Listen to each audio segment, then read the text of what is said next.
Hi, you're watching Reflections. Reflections is a TV show about the ministry and mission of Paducah Cooperative Ministry.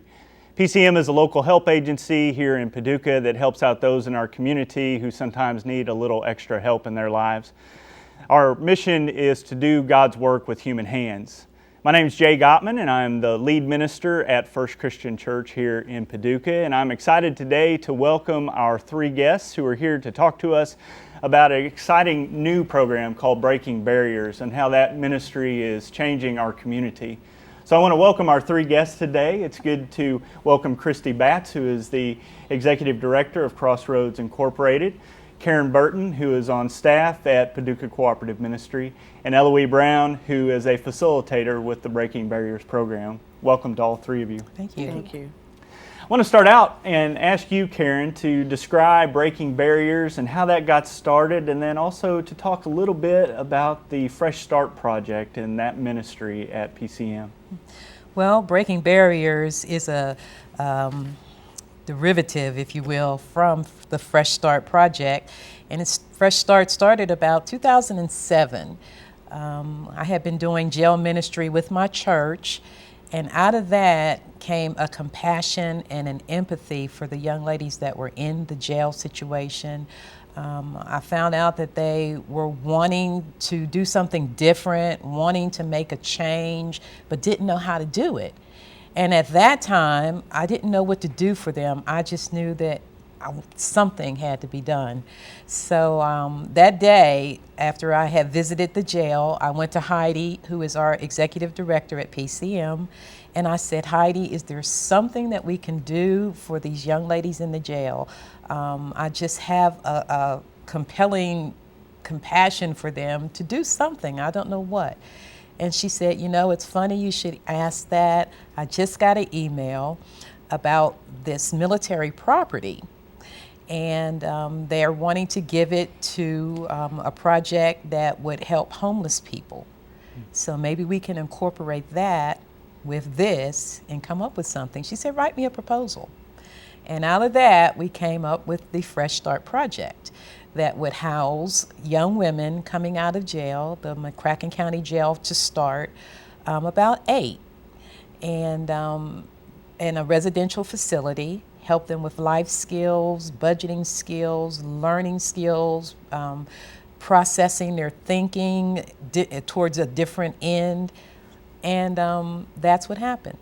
So we submitted the proposal through the city of Paducah to the government, military government and so forth, and got accepted. And we have a building. It's located at 2001 North 12th Street. However, dealing with your government, dealing with bureaucracy, they have not released the deed to us. So we have a building that we can't utilize. We have a project that we can't facilitate because we don't have the building. And so we were sitting there. We have people that were ready to go and do something. So we said, why don't we do a pre-program with which was then without a name, but Breaking Barriers was the concept. And so we went about getting trained for the Breaking Barriers program. The staff did. We have about 15 volunteers that went through this training with us. And that's basically how Breaking Barriers came about. After we got trained, we said we would go back into McCracken County Jail. We would identify women who were looking for a change in their lifestyles, wanting to do something different once they got out, facilitate this program with them. It's a 17-session program. It'll take about 3 months to get through. And basically, that's how it started. You know, in a nutshell, really.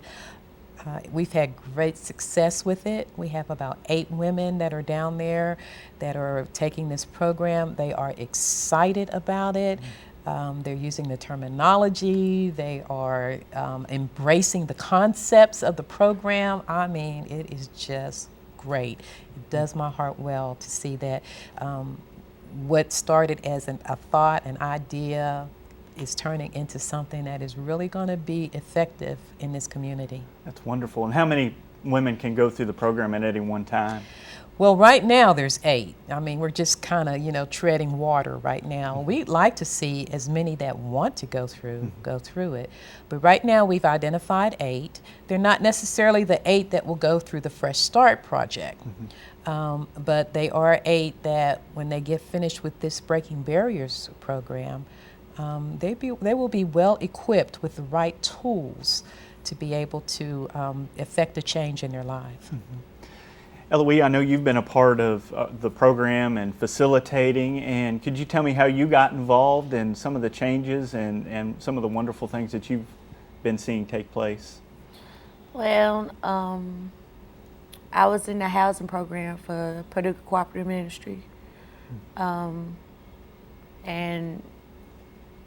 it was brought to my attention of breaking barriers, how women can have another outlook on things where I done been and they're at, you know.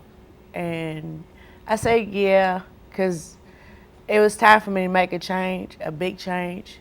Where I came from, it wasn't the best. You know, I made some bad choices. I dealt with some bad people, and I made a change. And if I can do it, and where I came from, I know they can do it too. You know,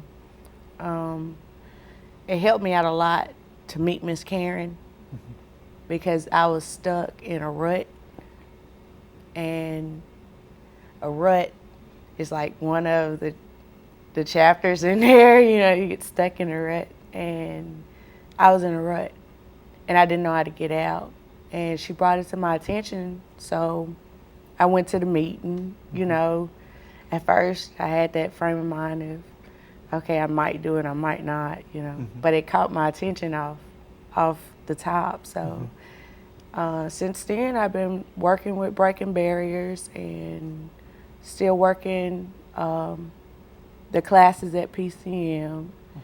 And everything's working. I mean, I've made a change in my life that I'm proud of.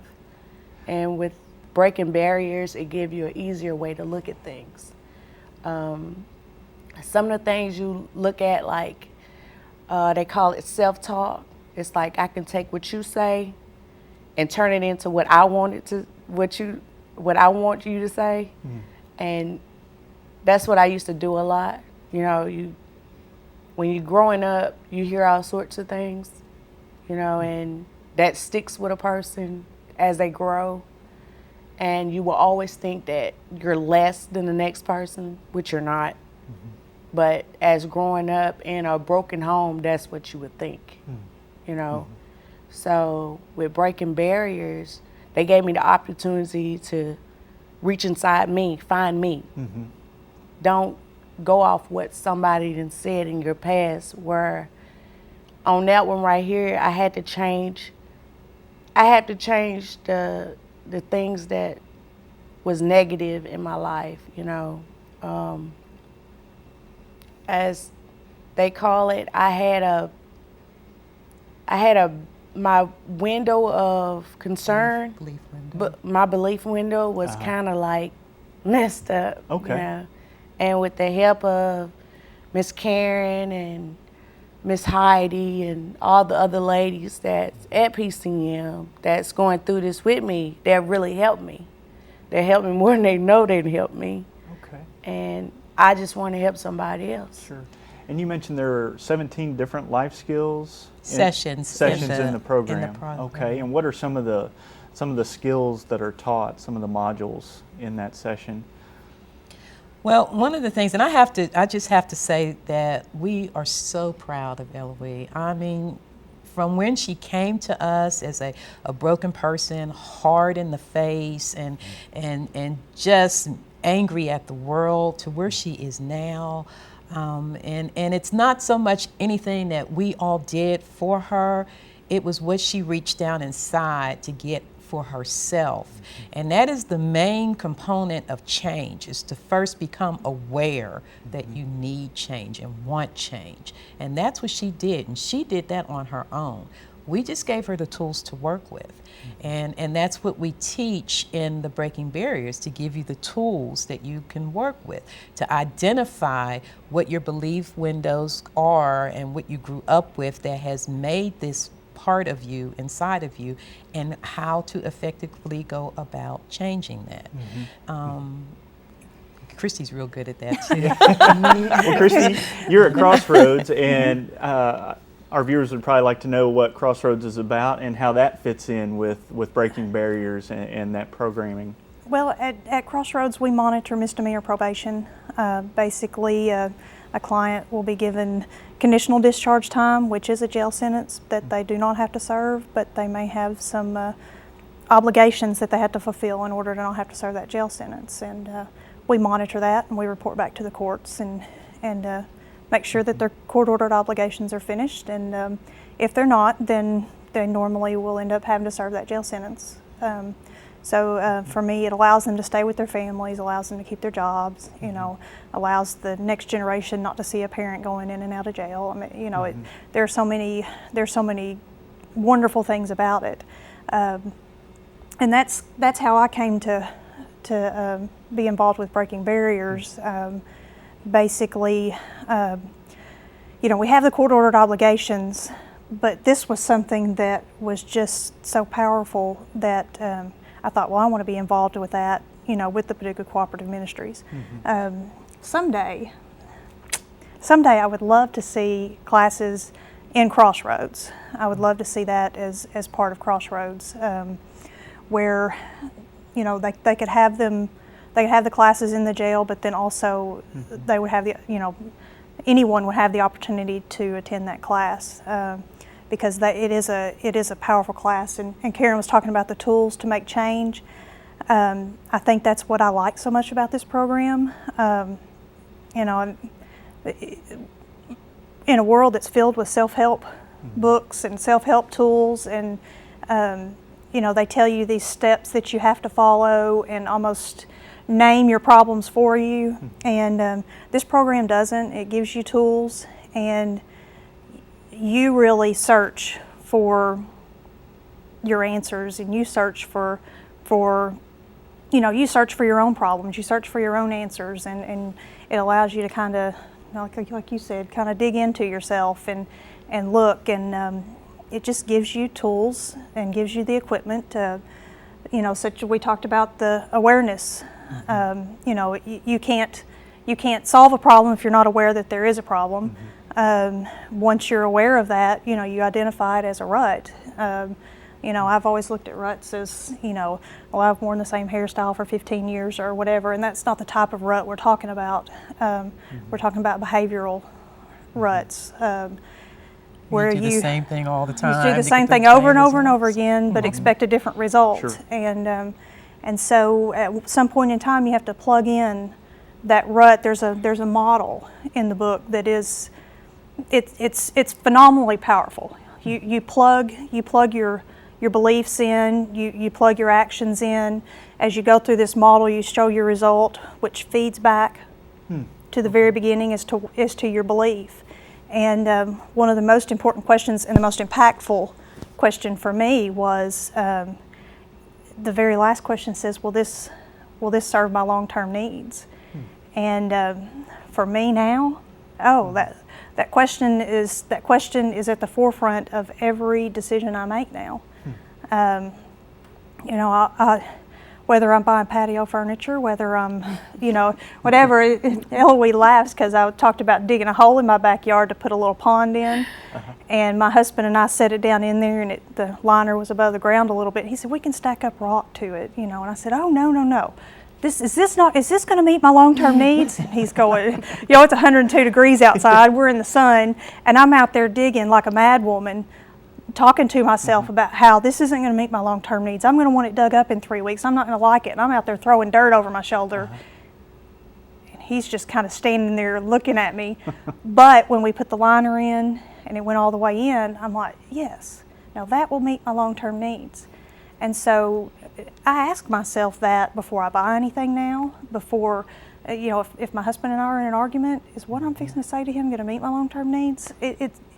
Sure. every aspect of your life. This program is relevant.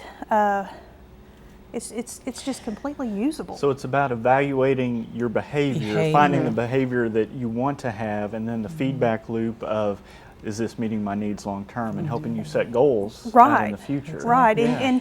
and it's all based on your belief. Well, and it's based on 4 human needs, and we've discovered that there are 4 needs: to love and be loved, to live, to survive, and variety. So all of that behavior, if you put it through this model, and I meant to bring it with me today, and I'm so sorry I didn't, but if you put that basic belief pattern through the model, the behavior model that we have, it all comes back to one of those 4 basic needs, you know, that you are trying to assess within yourself, you know. So are you trying to survive? Are you trying to be loved? You know, are you trying to love someone? You know, so when you run it through that model and it comes back, is that going to meet your needs over time? Right. You know, and you can look at that model and say yes or no. And if it's no, then you have to look at your basic belief principle and say, there's a faulty belief on that principle, a faulty principle on that belief window. Then you can go about that change. Okay. And so, Eloise, what are your long-term goals now? You know, it sounds like you're very hopeful, and this program has made a change in your life. What are your long-term goals and wants, and what's feeding you? Well, what's feeding me now? I'm working on my GED through Paducah Cooperative Ministry. It's teaching me to be independent. I always had somebody taking care of me. You know, I had an addiction. You know, it's a day-to-day addiction. You know, it used to be addiction just to wake up in the morning just to get into something. You know, just because I was free. But now I get up, my addiction is to take care of me. You know, it's not to put other people before me like I used to. And I used to be mean, I used to be real. I had a skreak. I just yes, I had a real bad skreak of anger where people can say something to me and they don't mean no harm, you know, and it's like I would just snap. If they don't say what I want to say, I don't want to hear it. And I just, you know, I have that in me where I was growing up, you know, and I had to have that tough side. So when nobody run over me, because I had been ran over so much, when I got out of being incarcerated, it was hard for me to let somebody tell me what to do. You know, and working with Miss Karen ain't easy. I mean, Because she's bossy, huh? she's gonna let you know. Had this control thing going on, you know? And she showed me a lot throughout this program. I mean, throughout, you know, a lot of things I couldn't see myself. You know, she breaks it down for me, and she showed me a different way of looking at it where I can be like, why didn't you just say that at first, you know, instead of you got to go through the book and the definition and this and that. And she had it bad, making me look up words I didn't understand. And it's like, she was like, well, next week you tell me what that means. And I'm looking at her like, why don't you just tell me? I'm sitting here, you know. But it was her way of showing me, you know, to get things done, you have to put forth effort. You got to put in the effort. Right. Do you find, having been through the system and having been incarcerated, going back, you obviously bring something to those women in jail that you can say, this program is really exciting and I want you to be involved with it. Is it hard for some of the women there who maybe used to be where you were to accept that this program may work for them? And how do you convince them that this is a good deal for them? She just opens her mouth. She just opens her mouth, and those girls just drink it in. They love her, and they've been there, and they know that she's real with it, and they just drink her in. Yeah, I don't sugarcoat nothing for nobody. Okay. She's real. That's not me. I don't see myself doing it because still nobody sugarcoat it for me, you know. Yeah. And when they did, they ended up in trouble. Yeah. So What was the toughest part for you starting out? You had this tough exterior, and finally Karen and others were able to break through to that. What was the hardest part out of all the process?